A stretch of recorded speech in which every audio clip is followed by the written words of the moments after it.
जो constitutional bodies है उसके बारे में जानकारी प्राप्त करने का आज उद्देश्य हम लोगों का समझने का प्रयास करेंगे कि भारतीय शासन की जो व्यवस्था है, इस पद्धति का संचालन जिन आयोगों के माध्यम से किया जाता है उन सब की वस्तुस्थिति क्या है, और इस संदर्भ में हमें उस संकल्पना को भी ध्यान रखने की आवश्यकता है जिसके आधार पर कहा जा सकता है कि भारत की जो लोकतांत्रिक व्यवस्था है उसका संचालन विभिन्न आयोगों के माध्यम से, विभिन्न संवैधानिक और गैर संवैधानिक आयोगों के माध्यम से किया जाता है।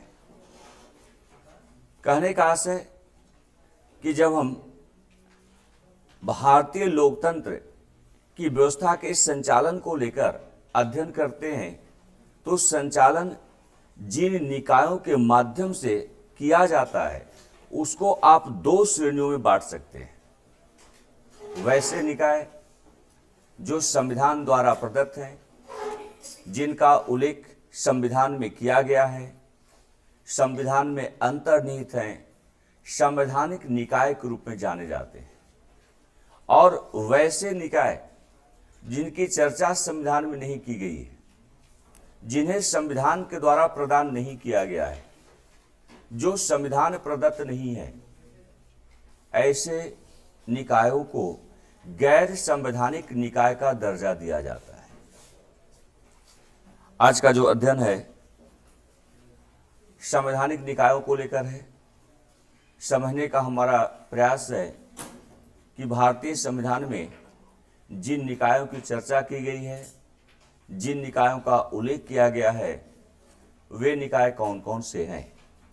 और इस संदर्भ में देखा जाए तो भारतीय संविधान में जिन निकायों की चर्चा की गई है उसमें विशेष रूप से जो बहुत ही महत्वपूर्ण निकाय, वैसे तो जितने निकाय हैं सब बहुत ही महत्वपूर्ण निकाय हैं, लेकिन आपके अध्ययन के पर्पज से जिसकी महत्ता ज्यादा है उनमें निर्वाचन आयोग, वित्त आयोग,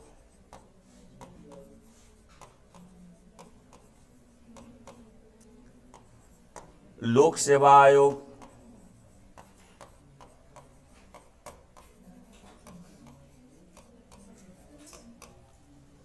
सीएजी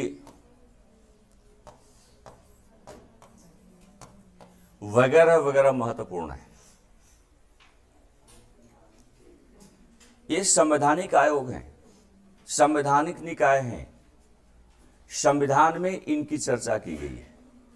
यानी ये ऐसे आयोग हैं, ऐसे निकाय हैं जो संविधान के द्वारा आप सबको प्रदान किए गए हैं, बल्कि भारतीय शासन व्यवस्था को सुचारू करने के लिए इनकी स्थापना की गई है, इनका गठन किया गया है, इन्हें कार्य आदि सौंपे गए हैं। ये कर्तव्यों का निर्वहन करते हुए लोकतांत्रिक व्यवस्था को आप सब तक पहुंचाने का प्रयास करते हैं। संवैधानिक आयोग है, इसलिए इन आयोगों की चर्चा संविधान में की गई है। और संविधान में चर्चा कहां पर की गई है तो आप देखिए, निर्वाचन आयोग, इसके लिए कौन सा आर्टिकल है? 324। वित्त आयोग आर्टिकल 280, लोक सेवा आयोग आर्टिकल 315, सीएजी इसके लिए आर्टिकल 148 to 151। कहने का आशय, जितने भी संवैधानिक निकाय होंगे सब किसी न किसी अनुच्छेद के साथ निर्धारित होंगे, क्योंकि उस संवैधानिक व्यवस्था के परिणाम होते हैं।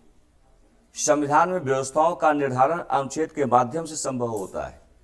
तो इस प्रकार के आयोग संविधान के अंग होते हैं, संविधान में अंतर्निहित होते हैं और जिन्हें विभिन्न अनुच्छेदों के माध्यम से निर्धारित किया जाता है, उनकी संरचना को स्पष्ट किया जाता है, उनकी कार्य विधि को तय किया जाता है और उसी आधार पर ये कार्यशील भी होते हैं। इसके अतिरिक्त कुछ ऐसे भी आयोग होते हैं जो गैर संवैधानिक प्रकृति के होते हैं। गैर संवैधानिक निकाय के रूप में जाने जाते हैं।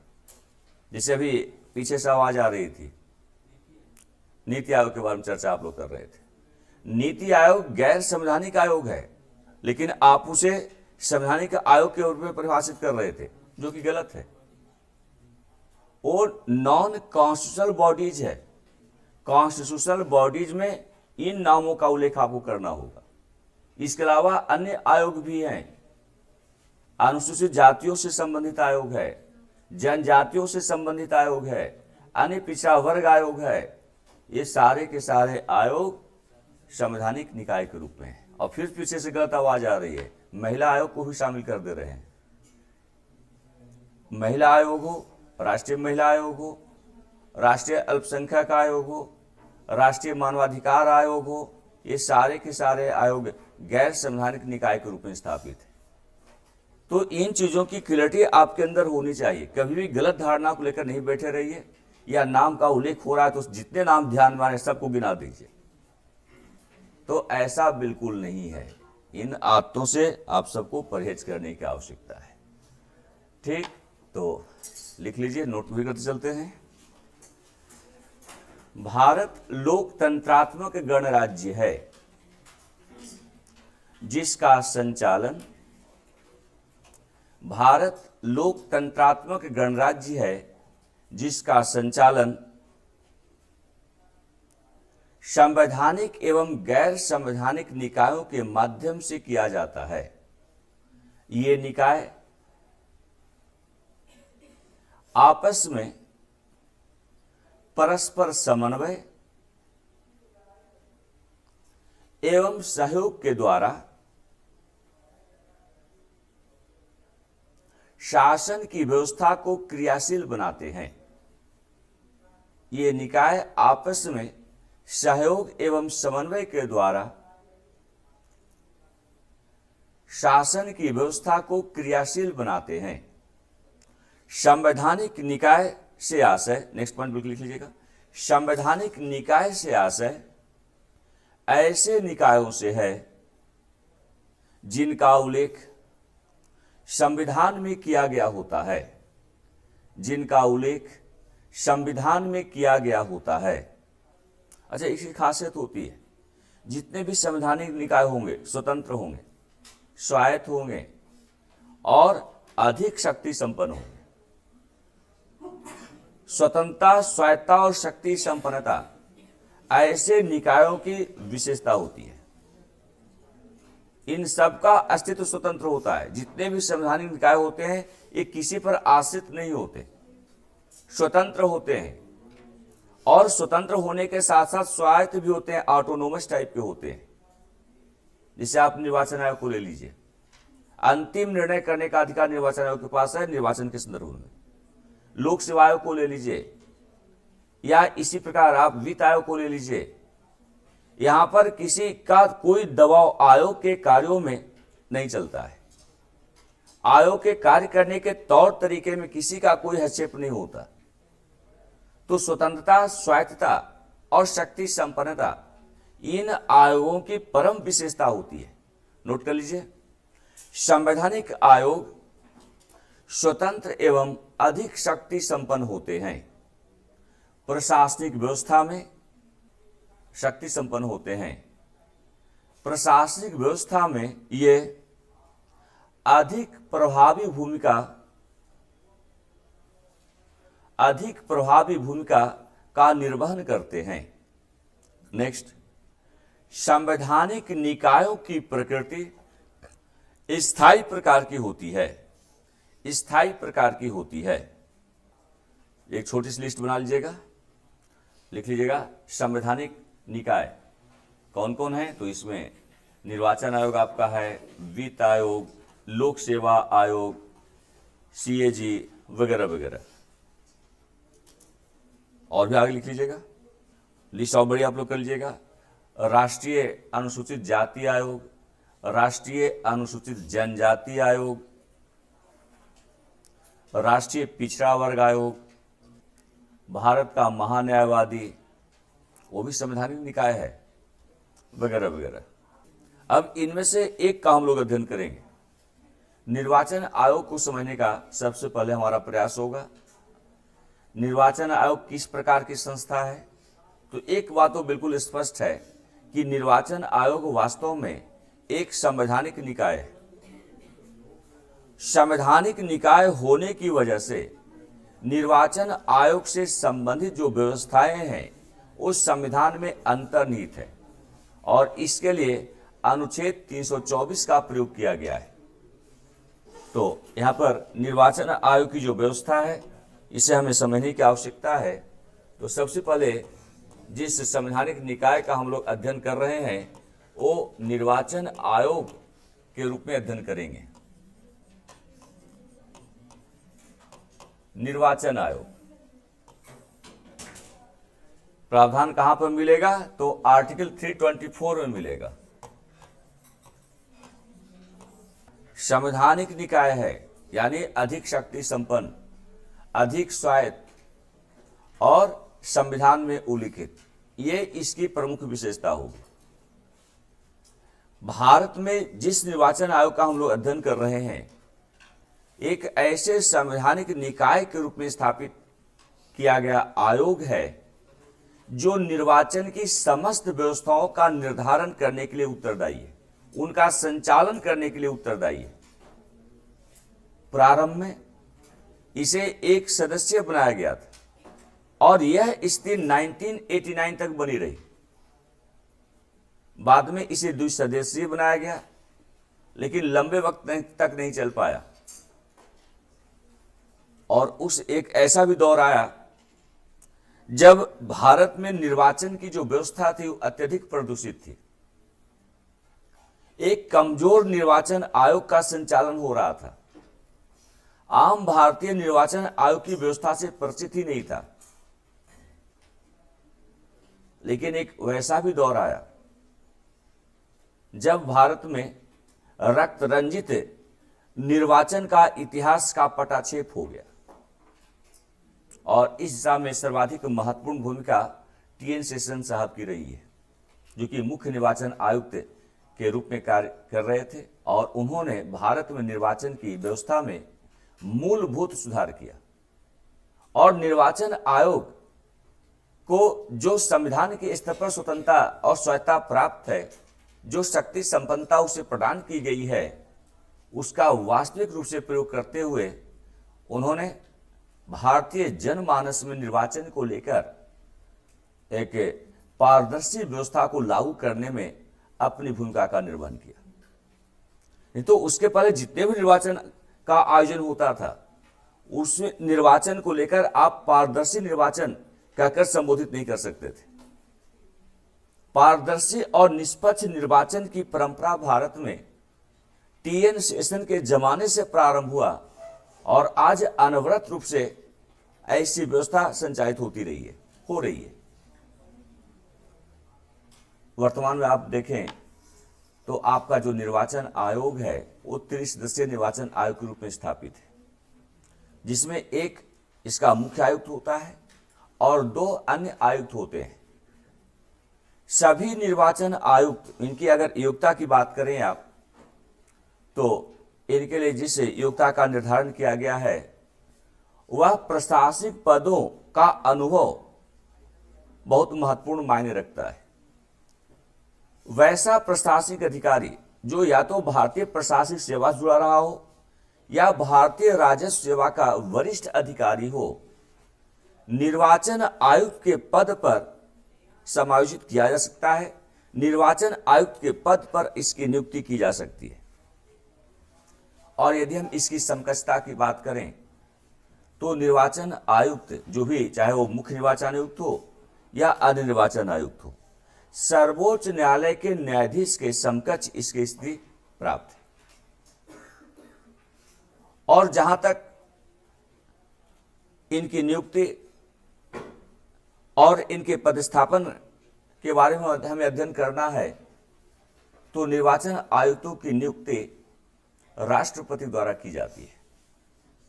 और वैसे भी जितने भी संवैधानिक आयोग हैं उनके अध्यक्ष और सदस्यों की नियुक्ति का अधिकार भारत के राष्ट्रपति के पास होता है। तो इसमें से नियुक्ति जो है, हालांकि अगर व्यवहारिक परिदृश्य को देखें तो एक औपचारिक व्यवस्था मात्र है। इस प्रकार की जितनी भी नियुक्तियां होती हैं उनमें सर्वप्रमुख भूमिका अगर किसी की होती है तो मंत्रिपरिषद की होती है, और मंत्रिपरिषद का मतलब प्रधानमंत्री से होता है। तो इन पदाधिकारियों की नियुक्ति में भी सीधा हस्तक्षेप प्रधानमंत्री का होता है। निश्चित रूप से निर्वाचन आयोग की जो व्यवस्था है, जिसे हम एक संवैधानिक निकाय के रूप में यहां पर अध्ययन कर रहे हैं, भारत में निर्वाचन की संपूर्ण व्यवस्था को बेहतर ढंग से निष्पक्षता के आधार पर, पारदर्शिता के आधार पर संचालित करने के दायित्वों से युक्त प्रकार का यह निकाय है, और इसी संदर्भ में हम इसका अध्ययन करेंगे। नोट करते चलिएगा, लिखेगा। भारत एक लोकतंत्रात्मक गणराज्य है। भारत एक लोकतंत्रात्मक गणराज्य है जिसकी एक प्रमुख विशेषता निर्वाचन है। जिसकी एक प्रमुख विशेषता निर्वाचन है। नेक्स्ट पॉइंट, भारत के सभी नागरिकों को मतदान करने एवं निर्वाचन की प्रक्रिया में भाग लेने का अधिकार है। एक प्रश्न आमतौर पर आप सबसे पूछा जाता है मत देने को लेकर। भारतीय नागरिकों को मत देने का अधिकार है। यह अधिकार किस श्रेणी का अधिकार है, किस कैटेगरी का अधिकार है, किस प्रकार का अधिकार है? क्या उत्तर होगा इसका? जो मत देने का अधिकार, वो कैसा अधिकार आपका है?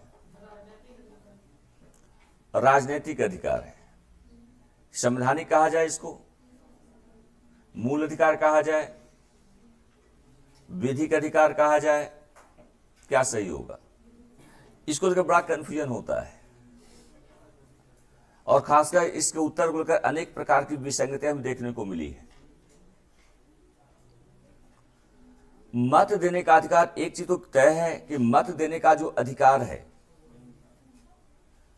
वो मूल अधिकार की श्रेणी में नहीं है।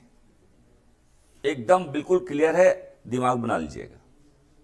एक भ्रम होता है जब हम आर्टिकल 19(1) का अध्ययन करते हैं, विचार और अभिव्यक्ति की स्वतंत्रता का अध्ययन करते हैं।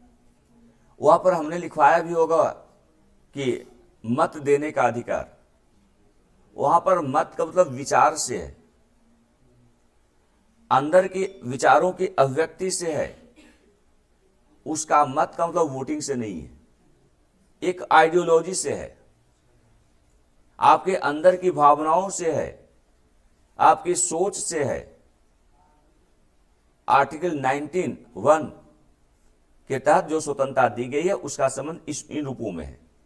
लेकिन जब हम वोटिंग राइट की बात करते हैं, वोटिंग राइट और विचार व्यक्त करना दोनों बड़ा फर्क होता है।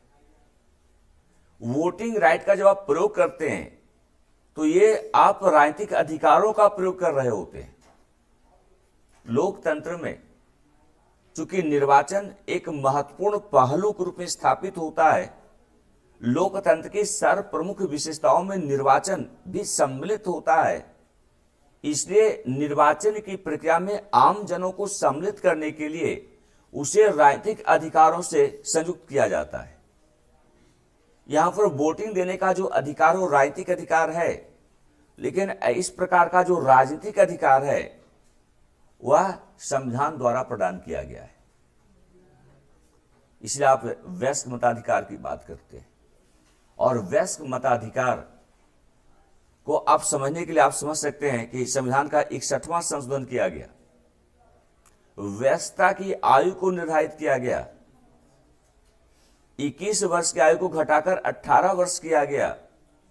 यानी जो मतदान के लिए आयु आदि का जो निर्धारण हो रहा है वो संविधान की व्यवस्था में परिवर्धन या परिवर्तन के रूप में हो रहा है, जो इस बात का प्रमाण है कि इस प्रकार के जो अधिकार है वो संविधान के द्वारा आप सबको प्राप्त है। इसलिए इसे मूल रूप से देखा जाए तो हम संवैधानिक अधिकार की श्रेणी में रखते हैं। अगर प्रश्न पूछा जाए आपसे कि भारत में नागरिकों को मत देने का अधिकार प्राप्त है। यह अधिकार किस श्रेणी का अधिकार है? ए मूल अधिकार, बी विधिक अधिकार, सी संवैधानिक अधिकार और डी राजनीतिक अधिकार। अब क्या उत्तर सही होगा? यहां पर बहुत सतर्क होकर उत्तर दीजिएगा। दो यहां पर ऑप्शन सही है, राजनीतिक अधिकार भी है और संवैधानिक अधिकार भी है। चूंकि संविधान बड़ा है, राजनीति उसका पार्ट है, तो पहला जो सबसे ज्यादा महत्वपूर्ण उत्तर हो रहा है वो संवैधानिक अधिकार के रूप में हो रहा है। अगर इसी ऑप्शन को चेंज कर दिया जाए, संवैधानिक अधिकार को बाहर कर दिया जाए, राजनीतिक अधिकार को बनाए रखा जाए, तो अब कोई और दूसरा ऑप्शन उत्तर में सम्मिलित नहीं होगा। केवल और केवल राजनीतिक अधिकार ही आपके उत्तर में जुड़ेंगे। वहां पर वो राजनीतिक अधिकार बनता है। तो नंबर 1 संवैधानिक अधिकार है, नंबर 2 राजनीतिक अधिकार है, मूल अधिकार नहीं है। और यही कारण है कि कभी भी निर्वाचन आयोग इस राजनीतिक अधिकार से आपको कुछ समय के लिए वंचित कर सकता है, निलंबित कर सकता है। वोटिंग राइट को सस्पेंड किया जा सकता है, उसे निलंबन के माध्यम से अस्थायी तौर पर आपको वंचित किया जा सकता है। ऐसे अधिकारों के प्रयोग पर रोक लगाई जा सकती है। और इसका एक नहीं बहुत सारे उदाहरण आपको देखने को मिलते हैं। एक नाम आप सुनते रहे हैं, बाला साहब ठाकरे का। उन्हें भी कम से कम 6 वर्ष के लिए मतदान की प्रक्रिया से वंचित कर दिया गया था। उनके वोटिंग राइट को निलंबित कर दिया गया था। तो ऐसी घटनाएं हो सकती है। और अगर निर्वाचन की शुचिता के साथ आप किसी प्रकार का छेड़छाड़ करते हैं तो निर्वाचन आयोग के द्वारा इस प्रकार की सख्ती का प्रयोग किया जा सकता है। लेकिन अगर ये मूल अधिकार की श्रेणी में रहा होता तो ये बड़ा मुश्किल हो जाता। आप किसी को मतदान की प्रक्रिया से बाहर नहीं कर सकते थे, उसके मतदान करने के अधिकार से वंचित नहीं कर सकते थे। तो ये विशुद्ध रूप से या तो संवैधानिक अधिकार है या फिर राजनीतिक अधिकार की श्रेणी में आप ऐसे अधिकारों को रख सकते हैं। नेक्स्ट पॉइंट, भारत में लिखिएगा, भारत में सभी नागरिकों को मत देने का अधिकार संवैधानिक एवं राजनीतिक अधिकार की श्रेणी में आता है। नेक्स्ट पॉइंट, देश में स्वतंत्र एवं निष्पक्ष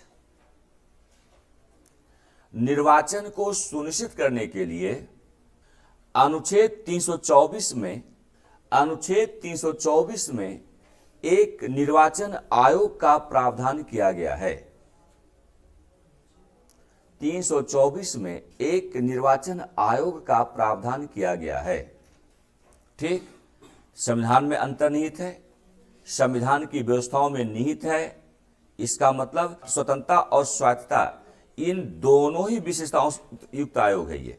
तो अगला पॉइंट लिखिएगा, निर्वाचन आयोग एक स्वायत्त संवैधानिक निकाय है। स्वायत्त संवैधानिक निकाय है। इसकी स्थापना 25 जनवरी 1950 को की गई थी।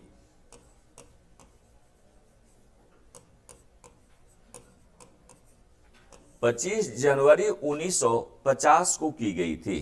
ठीक, अब इसकी जवाबदेही में कौन कौन से निर्वाचन सम्मिलित हैं? तो लोकसभा का निर्वाचन, राज्यसभा का निर्वाचन, राज्य विधानसभाओं के निर्वाचन और इसके अलावा जो राष्ट्रपति उपराष्ट्रपति का निर्वाचन है, इन सारे निर्वाचनों को कंडक्ट करने का अधिकार निर्वाचन आयोग का है, या इसका दायित्व निर्वाचन आयोग के पास है। नोट कीजिएगा, लिखिएगा, निर्वाचन आयोग भारत में लोकसभा और राज्यसभा, राज्य विधानमंडलों तथा देश में राष्ट्रपति एवं उपराष्ट्रपति के पदों के लिए निर्वाचन का संचालन करता है। निर्वाचन का संचालन करता है। अब हम इसके संवैधानिक स्थिति का आकलन करेंगे, समझने का प्रयास करेंगे कि संविधान में निर्वाचन आयोग की जो व्यवस्था है वो कहां पर अंतर्निहित है। वास्तव में निर्वाचन आयोग की संवैधानिक सुदृढ़ता से संबंधित अनुच्छेद कौन से हैं? अगर हम इसके संवैधानिक स्थिति के बारे में अवलोकन करें तो संविधान का भाग 15, 15 और अनुच्छेदों की बात करें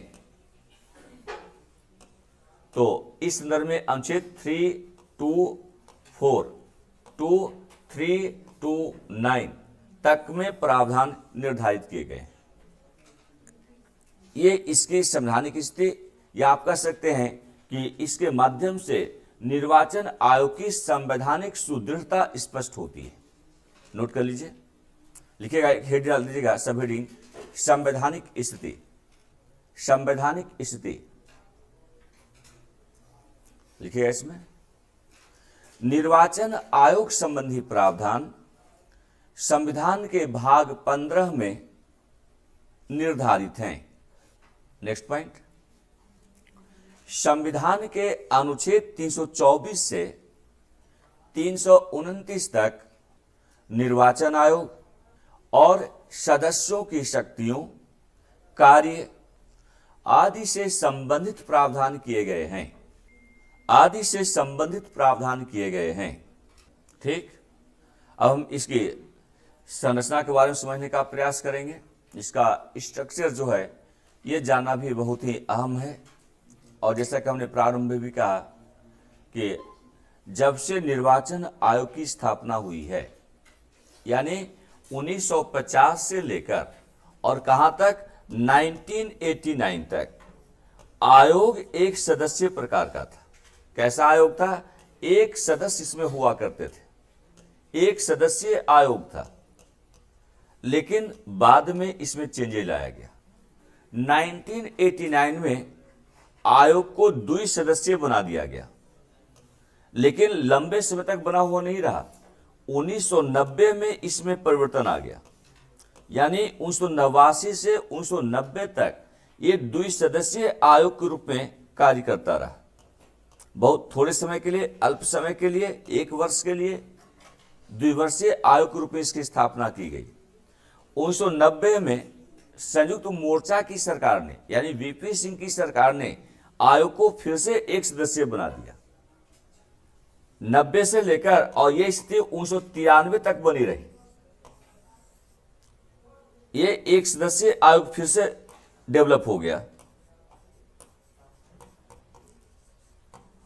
लेकिन 1993 में एक बहुत बड़ा बदलाव लाया गया, आयोग को 30 सदस्य बना दिया गया।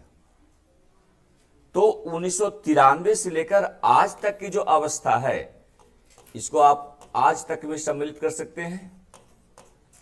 एक 30 सदस्यीय आयोग के रूप में यह कार्यशील है। तो कैसे इसका डेवलपमेंट हुआ है, या इसकी संरचना कैसे से परिवर्तित होती रही है, हमें 25 जनवरी 1950 से आगे की अवस्था में अध्ययन करना है। 25 जनवरी 1950 से 1989 तक 1 सदस्यीय आयोग है। 1989 से 1990 तक 2 सदस्यीय आयोग है। 1990 से 1993 तक एक बार फिर से 1 सदस्यीय आयोग है।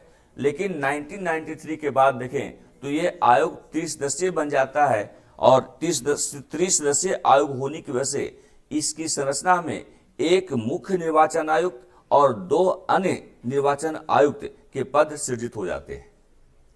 और यही परिपाटी, यही व्यवस्था, यही संरचना आज भी बनी हुई है। वर्तमान में आयोग में एक मुख्य निर्वाचन आयुक्त और बाकी के शेष जो 2 हैं वो अन्य निर्वाचन आयुक्त के रूप में पदस्थापित होते हैं।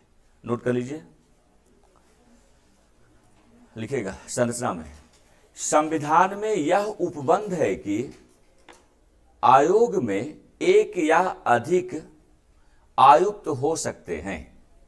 1 या अधिक आयुक्त हो सकते हैं। अधिक कितने होंगे इसी चर्चा नहीं है, यानी ये पूरी तरह से राष्ट्रपति पर निर्भर करता है कि आयोग को 2 सदस्य बनाता है, 30 सदस्य बनाता है, चतुर्सदस्यीय बनाता है या 5 सदस्य नियुक्त होते हैं, कितने होंगे, ये समय के आधार पर राष्ट्रपति को तय करना होता है।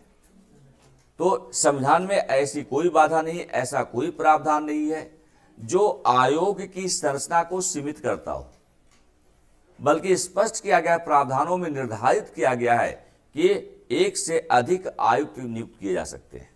एक भी हो सकता है और एक से अधिक आयुक्त भी इसमें नियुक्त किए जा सकते हैं, उनका पद सृजित किया जा सकता है। वो अधिकतम संख्या क्या हो सकती है, इसका निर्धारण संविधान में नहीं किया गया है। नेक्स्ट पॉइंट लिखिएगा। प्रारंभ में यह आयोग एक सदस्यीय था। इस प्रकार 1989 तक आयोग में केवल एक मुख्य निर्वाचन आयुक्त नियुक्त होता था। केवल एक मुख्य निर्वाचन आयुक्त नियुक्त होता था। नेक्स्ट पॉइंट, 1989 में आयोग में एक और सदस्य को नियुक्त कर द्विसदस्यीय बना दिया गया। एक और आयुक्त को नियुक्त कर उसे द्विसदस्यीय बना दिया गया। नेक्स्ट पॉइंट, हाँ, 1989 में क्या किया गया, आयोग को द्विसदस्यीय बना दिया गया। 1990 में फिर से व्यवस्था को एक सदस्य बना दिया गया। लिखिएगा, क्या लिखा हुए थे, 1989 में द्विसदस्यीय बना दिया गया। नेक्स्ट पॉइंट लिखिएगा, 1990 में राष्ट्रीय मोर्चा की सरकार 1990 में राष्ट्रीय मोर्चा की सरकार द्वारा आयोग को पुनः एक सदस्य बना दिया गया। आयोग को पुनः एक सदस्य बना दिया गया। यह स्थिति 1993 तक बनी रही। यह स्थिति 1993 तक बनी रही। नेक्स्ट पॉइंट, 1 अक्टूबर 1993 को 1 अक्टूबर 1993 को आयोग में 2 और सदस्यों को नियुक्त किए जाने का प्रावधान किया गया। इस प्रकार वर्तमान में यह आयोग त्रिसदस्यीय आयोग के रूप में स्थापित है। यह आयोग त्रिसदस्यीय आयोग के रूप में स्थापित है। आयोग में एक मुख्य निर्वाचन आयुक्त तथा 2 अन्य निर्वाचन आयुक्तों के पद सृजित हैं। एक मुख्य निर्वाचन आयुक्त, संरचना लिख करके आप ऐसे कर सकते हैं, 2 भाग में बांट सकते हैं। मुख्य निर्वाचन आयुक्त, चलिए नीचे से ही है, मुख्य निर्वाचन आयुक्त,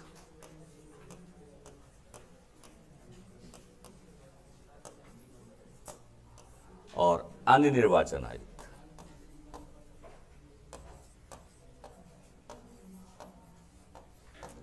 तो अन्य को हम अन्य कहने की आवश्यकता नहीं है, यहां पर केवल निर्वाचन आयुक्त कहकर भी आप काम चला लेते हैं, बल्कि मैं वही काम करते रहा हूं जो करना चाहिए आप लोगों को। निर्वाचन आयुक्त 2 प्रकार के हो गए, मुख्य निर्वाचन आयुक्त ये एक होगा, और जो निर्वाचन आयुक्त हैं ये 2 होंगे।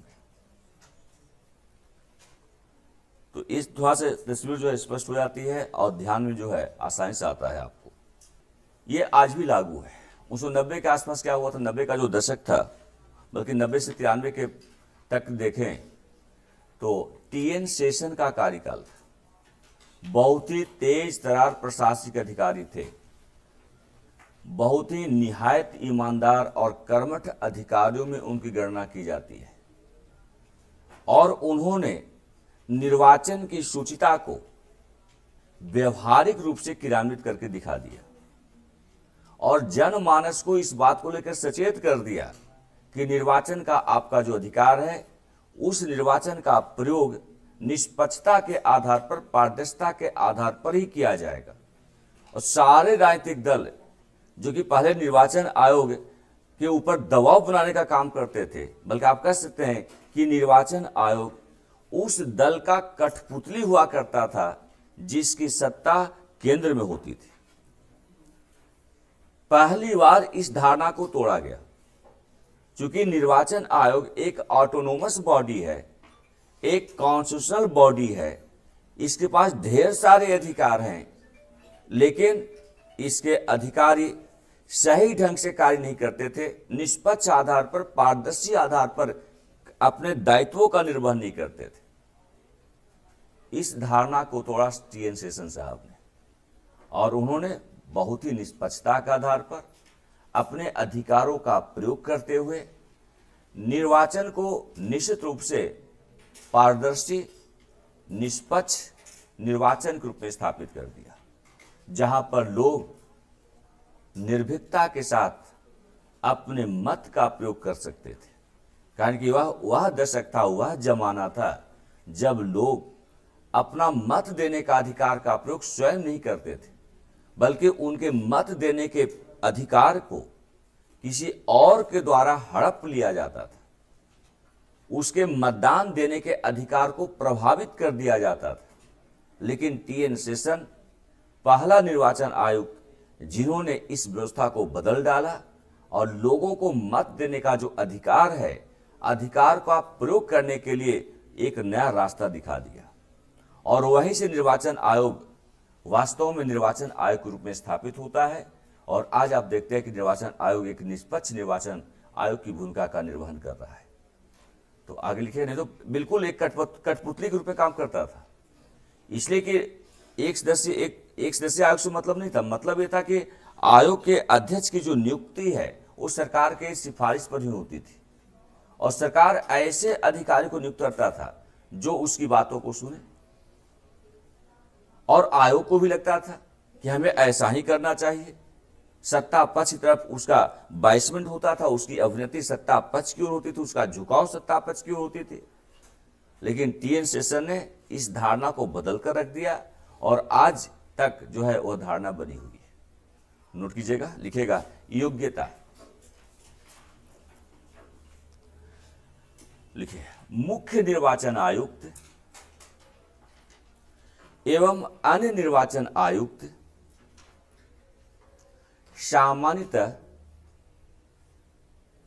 सामान्यतः अखिल भारतीय सेवा अथवा भारतीय राजस्व सेवा के सदस्य होते हैं। भारतीय राजस्व सेवा के सदस्य होते हैं, IRS वाले भी बनते हैं। मुख्य निर्वाचन आयुक्त एवं अन्य निर्वाचन आयुक्तों को सर्वोच्च न्यायालय के न्यायाधीशों के समान दर्जा प्राप्त होता है। ठीक, लिखिएगा नियुक्ति, जिसमें लिखिएगा उस तरह से पॉइंट वाइज ही। मुख्य निर्वाचन आयुक्त एवं अन्य निर्वाचन आयुक्तों की नियुक्ति भारत के राष्ट्रपति के द्वारा की जाती है। भारत के राष्ट्रपति के द्वारा की जाती है। और राष्ट्रपति द्वारा करने का मतलब क्या है? सिफारिश किसकी होगी? मंत्रिपरिषद की, और मंत्रिपरिषद की सिफारिश का मतलब प्रधानमंत्री की सिफारिश होगी। अगला पॉइंट, ऐसी नियुक्ति मंत्रिपरिषद की सिफारिश के आधार पर की जाती है। मंत्रिपरिषद के ब्रैकेट में प्रधानमंत्री लिख दीजिएगा, लेकिन वो भी धारणा बदल चुकी है। मंत्रिपरिषद की सिफारिश के आधार पर की जाती है। अब ये जो है ट्रेडिशनल स्थिति थी। 2 मार्च 2023 को इस संदर्भ में सर्वोच्च न्यायालय का एक निर्णय आया, और सर्वोच्च न्यायालय ने कहा कि इस प्रकार की नियुक्ति की जो प्रक्रिया वो गलत है। केवल मंत्रिपरिषद की सिफारिश के आधार पर अगर निर्वाचन आयुक्तों को नियुक्त किया जाता है तो ऐसा निर्वाचन आयोग पारदर्शी तरीके से कार्य नहीं कर सकता। इसलिए इसमें बदलाव अपेक्षित है, बदलाव किया जाना चाहिए। तो सर्वोच्च न्यायालय का सुझाव है कि निर्वाचन आयुक्तों को नियुक्त करने के लिए एक 3 सदस्यीय समिति का गठन किया जाना चाहिए और इस 3 सदस्यीय समिति में प्रधानमंत्री, सर्वोच्च न्यायालय का मुख्य न्यायाधीश और विपक्ष का कोई नेता या विपक्ष में सबसे बड़े दल का नेता इस समिति का हिस्सा होना चाहिए, जिसकी सिफारिश के आधार पर राष्ट्रपति निर्वाचन आयुक्तों को नियुक्त करे। तो नोट कर लीजिए, हालांकि ये भी कहा गया, सर्वोच्च न्यायालय ने स्पष्ट किया कि निर्वाचन आयुक्तों की नियुक्ति के लिए एक पारदर्शी नियम की आवश्यकता है। संसद को चाहिए कि वह विधि का निर्माण कर नियुक्ति की संपूर्ण प्रक्रिया को निर्धारित करे और जब तक ऐसा नहीं संभव है, यानी जब तक संसद द्वारा निर्वाचन आयुक्तों की नियुक्ति को लेकर कोई मानदंड तय नहीं करती है, किसी विधि का निर्माण नहीं करती है, तब तक निर्वाचन आयुक्तों की नियुक्ति के लिए एक 3 सदस्यीय समिति का गठन किया जाए, जिसकी सिफारिश के आधार पर राष्ट्रपति निर्वाचन आयुक्तों को नियुक्त करेंगे। अभी यही प्रक्रिया लागू, चूंकि मार्च का डिसीजन है, संसद ने विधि का निर्माण नहीं किया है और जब तक विधि का निर्माण नहीं होता है तब तक इस समिति की सिफारिश के आधार पर ही निर्वाचन आयुक्तों को नियुक्त किया जाएगा। नोट कीजिए, लिखिए 2 मार्च 2023 को सर्वोच्च न्यायालय ने मुख्य निर्वाचन आयुक्त के मामले में निर्णय दिया है कि संसद द्वारा कानून का निर्धारण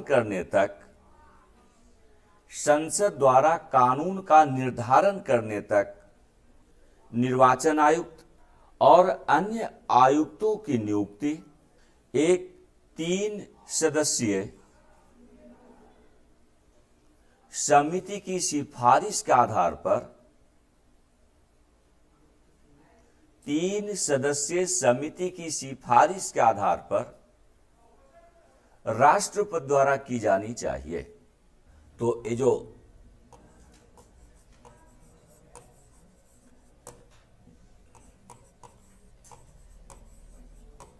जो समिति है, त्रिस्तरीय समिति है, 3 सदस्यीय समिति है। कौन कौन सम्मिलित होंगे? तो प्रधानमंत्री,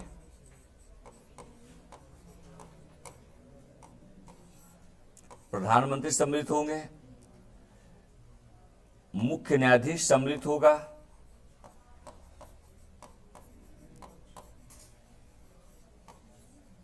और विपक्ष का नेता। कहां पर? लोकसभा में विपक्ष का नेता।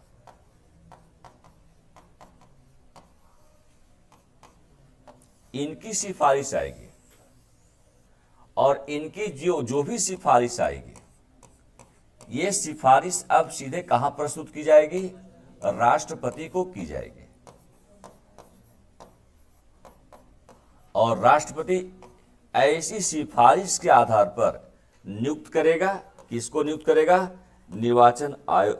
हालांकि ये आया था मुख्य निर्वाचन आयोग के बारे में, लेकिन अब आगे जितनी भी नियुक्तियां होगी वो सारे आयुक्तों की नियुक्ति इसी आधार पर की जाएगी। तब तक की जाएगी जब तक संसद के द्वारा इस मामले में विधि का निर्माण नहीं कर दिया जाता है। तो संसद में निर्माण की प्रक्रिया चल रही है। जब विधि का निर्माण हो जाएगा तब देखा जाएगा कि अब प्रारूप क्या है। नियुक्ति संबंधी सिफारिश का अधिकार इसी समिति के पास होगी या कोई और प्रक्रिया का निर्धारण किया जाता है। तो निर्वाचन आयुक्त को नियुक्त करेगा कौन करेगा? राष्ट्रपति करेगा।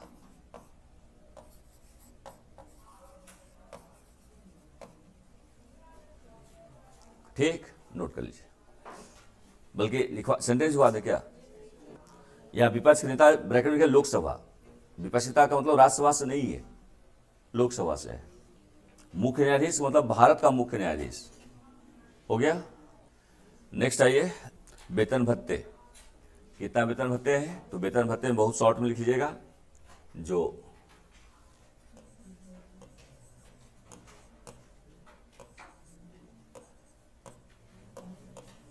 वेतन भत्ते, इसमें दो कैटेगरी के अधिकारी हैं, एक मुख्य निर्वाचन आयुक्त है और दूसरा अन्य निर्वाचन आयुक्त है। तो यहां पर मुख्य निर्वाचन आयुक्त,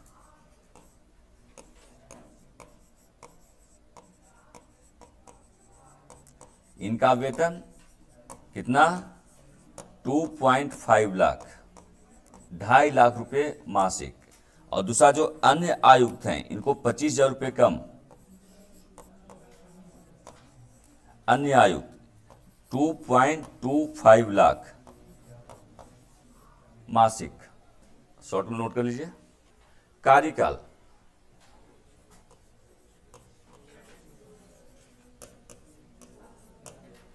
कार्यकाल टेन्योर।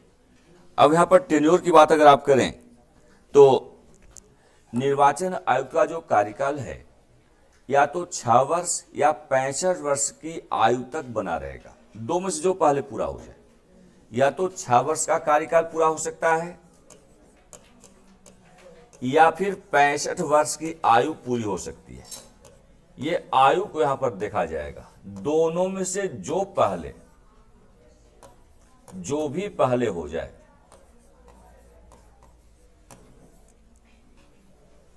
कोई आयुक्त नियुक्त हो रहा है, उसकी आयु 62 वर्ष पहले से है, 62 वर्ष में क्या नियुक्त हो रहा है? भारत का निर्वाचन आयुक्त के पद पर नियुक्ति उसकी की जा रही है। तो उसका कार्यकाल कितना होगा? केवल 3 वर्ष। जो शेष कार्यकाल बचा हुआ है 65 को ही देखा जाएगा, उसकी आयु को। लेकिन कोई ऐसा अखिल भारतीय सेवा का सदस्य, वरिष्ठ सदस्य, राजस्व सेवा का कोई वरिष्ठ सदस्य जो 55 साल की आयु में निर्वाचन आयोग में आयुक्त के रूप में पदस्थापित हो रहा है, तो अब 65 वर्ष की आयु नहीं देखी जाएगी, 6 वर्ष का कार्यकाल उसका देखा जाएगा। तो दोनों में से जो भी पहले पूरा हो रहा हो उसी को आधार बनाकर उसका कार्यकाल तय किया जाएगा, निर्धारित किया जाएगा। नोट कीजिए, लिखेगा मुख्य निर्वाचन आयुक्त एवं अन्य निर्वाचन आयुक्तों का कार्यकाल, अन्य निर्वाचन आयुक्तों का कार्यकाल 6 वर्ष अथवा 65 वर्ष की आयु, कौमा दोनों में से जो पहले पूरा हो, कौमा निर्धारित है। तो या तो 6 वर्ष का कार्यकाल देखा जाएगा, चाहे उसकी 65 वर्ष की आयु को देखा जाएगा। जो पहले पूरा हो रहा हो वही निर्वाचन आयुक्त का कार्यकाल तय माना जाएगा, उसी को हम निर्वाचन आयुक्त के कार्यकाल के रूप में परिभाषित करते हैं। अगर निर्वाचन आयुक्त चाहे तो वह त्यागपत्र देकर अपने निर्धारित कार्यकाल से पूर्व पद मुक्त हो सकता है।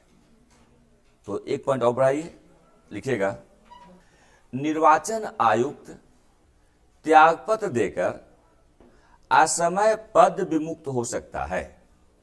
लेकिन यहां पर ध्यान दीजिएगा, इसके बाद जो मुख्य निर्वाचन आयुक्त है और अन्य निर्वाचन आयुक्त को है, अगर किसी को पद से वंचित करना है, वो खुद त्यागपत्र नहीं दिया है लेकिन कोई ऐसा गलत कार्य किया है जिससे कि निर्वाचन की शुचिता प्रभावित हो सकती है, तो उसे असमय पद रिक्त करने की जो प्रक्रिया होगी दोनों के लिए अलग अलग होगी। मुख्य निर्वाचन आयुक्त को असमय पद विमुक्त करने की प्रक्रिया वही होगी जो सर्वोच्च न्यायालय के न्यायाधीश को असमय पद विमुक्ति करने की प्रक्रिया का पालन किया जाता है। यानी महाभियोग की प्रक्रिया का पालन यहां पर किया जाएगा। महाभियोग की प्रक्रिया वही होगी जो सर्वोच्च न्यायालय के न्यायाधीशों को असमय पद विमुक्ति प्रदान करने के लिए पालन किया जाता है। लेकिन अन्य निर्वाचन आयुक्तों को यदि असमय पद विमुक्त किया जाना है तो यहां पर महाभियोग की प्रक्रिया का पालन अनिवार्य नहीं होगा, बल्कि ऐसी अवस्था में यानी असमय पद विमुक्ति के लिए राष्ट्रपति के पास सिफारिश जाएगी। किसकी? तो राष्ट्रपति मुख्य निर्वाचन आयुक्त से परामर्श करके यानी मुख्य निर्वाचन आयुक्त की सिफारिश को आधार बनाकर अन्य निर्वाचन आयुक्तों को असमय पद विमुक्त कर सकता है। तो दोनों की व्यवस्था में अंतर है, नोट कर लीजिए। नेक्स्ट पॉइंट, मुख्य निर्वाचन आयुक्त को, इसको अंडरलाइन कर लीजिएगा, मुख्य निर्वाचन आयुक्त को असमय पद विमुक्ति करने हेतु सर्वोच्च न्यायालय एवं उच्च न्यायालयों के न्यायाधीशों को, सर्वोच्च न्यायालय एवं उच्च न्यायालय के न्यायाधीशों के समान संसद के द्वारा पारित संकल्प अर्थात महाभियोग के द्वारा संकल्प, संसद द्वारा पारित संकल्प अर्थात महाभियोग के द्वारा, नहीं द्वारा हटा दीजिएगा, महाभियोग का प्रयोग किया जाएगा। नेक्स्ट पॉइंट, अन्य निर्वाचन आयुक्तों को मुख्य निर्वाचन आयुक्त के परामर्श के आधार पर, मुख्य निर्वाचन आयुक्त के परामर्श के आधार पर असमय पद विमुक्ति प्रदान की जा सकती है, असमय पद विमुक्ति प्रदान की जा सकती है। ठीक, अब हम अध्ययन करेंगे इसके कार्य को लेकर कि किन किन कार्यों को जवाबदेही निर्वाचन आयोग के पास है। कार्य, तो मुख्य रूप से इसका जो कार्य है निर्वाचन संबंधी व्यवस्था का संचालन करना। इस निर्णय में निर्वाचन आयोग क्या क्या करता है? परिसीमन का कार्य करता है, निर्वाचक नामावली को तैयार करता है, प्रत्याशियों को चुनाव चिन्ह आवंटित करता है, किसी दल को राष्ट्रीय राजनीतिक दल अथवा राज्य स्तरीय राजनीतिक दल की मान्यता प्रदान करता है। और इसका यह अधिकार इसलिए भी है क्योंकि राजनीतिक दलों का पंजीकरण का अधिकार भी निर्वाचन आयोग के पास होता है।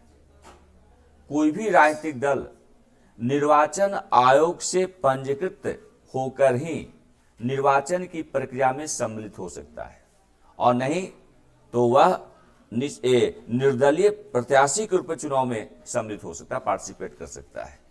तो राजनीतिक दलों का पंजीकरण करना, राजनीतिक दलों को राष्ट्रीय राजनीतिक दल के रूप में मान्यता प्रदान करना, राज्य स्तरीय दल के रूप में मान्यता प्रदान करना, क्षेत्रीय दल के रूप में उसे मान्यता प्रदान करना, उन्हें चुनाव चिन्ह आवंटित करना, निर्वाचन के समय आचार संहिता का अनुपालन करवाना, ये तमाम प्रकार के कार्य निर्वाचन आयोग के कार्यक्षेत्र में आते हैं। तो नोट कीजिएगा, लिखिएगा, पॉइंट वाइज नोट कीजिएगा। निर्वाचन क्षेत्रों का परिसीमन करना, या केवल परिसीमन लिख दीजिए, निर्वाचन क्षेत्रों का परिसीमन। परिसीमन का मतलब होता है कि निर्वाचन क्षेत्र का निर्धारण करना। जैसे लोकसभा का क्षेत्र वो कहां से कहां तक विस्तार हो लिए होगा, जैसे कहां से बिलोंग करते हैं, कानपुर से, तो कानपुर लोकसभा का क्षेत्र कहां से कहां तक होगा।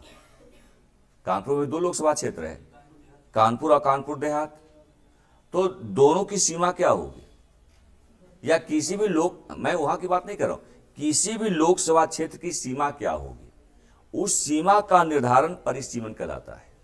ये कौन करता है? निर्वाचन आयोग करता है। इसके अतिरिक्त जो विधानसभाई क्षेत्र है उनका परिसीमन का अधिकार भी निर्वाचन आयोग के पास है। और सबसे बड़ी बात है कि निर्वाचन आयोग इस प्रकार की परिसीमा का निर्धारण करने के लिए एक परिसीमन आयोग का गठन करता है। परिसीमन आयोग की सिफारिश के आधार पर निर्वाचन क्षेत्रों का निर्धारण निर्वाचन आयोग के द्वारा किया जाता है। यानी रिपोर्ट किसकी होगी? परिसीमन आयोग की रिपोर्ट होगी। परिसीमन आयोग की रिपोर्ट में किसी प्रकार की तब्दीली नहीं की जा सकती है। परिसीमन आयोग की रिपोर्ट को न्यायालय में चुनौती नहीं दिया जा सकता है। बहुत ही ज्यादा ऑटोनोमस से स्टेटस परिसीमन आयोग को प्राप्त होता है, तो उसकी जो भी रिपोर्ट आती है उसी को आधार बनाकर निर्वाचन क्षेत्रों की घोषणा मात्र कर दी जाती है। तो परिसीमन का अधिकार भले निर्वाचन आयोग के पास है, लेकिन निर्वाचन आयोग इस परिसीमन अधिकार का प्रयोग परिसीमन आयोग की सिफारिश के आधार पर ही करता है। नेक्स्ट, निर्वाचक नामावली तैयार करना। निर्वाचक नामावली तैयार करना, निर्वाचक नामावली वोटर लिस्ट तैयार करना, उसको अंग्रेजी में कहते हैं वोटर लिस्ट। नेक्स्ट, राजनीतिक दलों का पंजीकरण करना तथा उन्हें मान्यता प्रदान करना, पंजीकरण करना तथा उन्हें मान्यता प्रदान करना। नेक्स्ट, राजनीतिक दलों को चुनाव चिन्ह आवंटित करना। हाँ, चुनाव चिन्ह आवंटित करना, चुनाव चिन्ह आवंटित करना। ठीक। नेक्स्ट, राजनीतिक दलों को राष्ट्रीय राजनीतिक दल, राज्य स्तरीय राजनीतिक दल, क्षेत्रीय राजनीतिक दल अथवा पंजीकृत राजनीतिक दल का दर्जा प्रदान करना, पंजीकृत राजनीतिक दल का दर्जा प्रदान करना। नेक्स्ट, निर्वाचन का संचालन करना, निर्वाचन का संचालन करना। नेक्स्ट, आवश्यकता अनुरूप चुनाव रद्द करना तथा उपचुनाव का आयोजन करना, चुनाव रद्द करना तथा उपचुनाव का आयोजन करना। आवश्यकता अनुरूप चुनाव रद्द करना तथा उपचुनाव का आयोजन करना। नेक्स्ट, राजनीतिक दलों के लिए आचार संहिता तैयार करना तथा उनका अनुपालन करवाना, राजनीतिक दलों के लिए आचार संहिता तैयार करना तथा उनका अनुपालन करवाना। नेक्स्ट, निर्वाचन के संबंध में सरकार को सलाह देना, सरकार को सलाह देना।